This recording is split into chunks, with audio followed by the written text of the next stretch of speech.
In Lebanon, a series of strikes from Israel, lighting up the sky with at least 40 locations reportedly struck. In a self-defense act to remove these threats, the IDF is striking terror targets in Lebanon from which Hezbollah was planning to launch their attacks on Israeli civilians.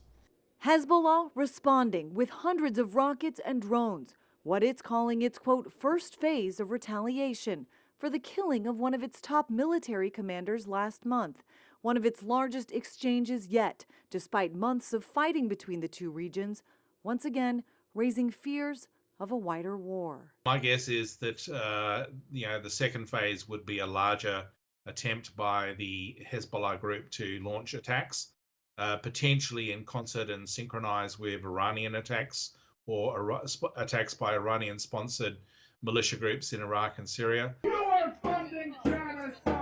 Outside the Democratic National Convention this past week, protesters called for an end to U.S. support to Israel for its war in Gaza, a sentiment echoed by some Democrats. What Benjamin Netanyahu has done in creating a humanitarian disaster in Gaza raises questions about compliance with international law. The United States needs to live its values. Other lawmakers blaming Iran for backing groups like Hamas, which was behind the October 7th massacre in Israel and which is still holding more than 100 Israeli hostages. If I were the state of Israel, I would tell the Ayatollah, if these people do not come home alive, the ones that are left alive, and if we don't get the bodies of the fallen, we're going to blow up your oil refineries. At the same time, talks in Cairo over a potential ceasefire and hostage release deal continued throughout the weekend.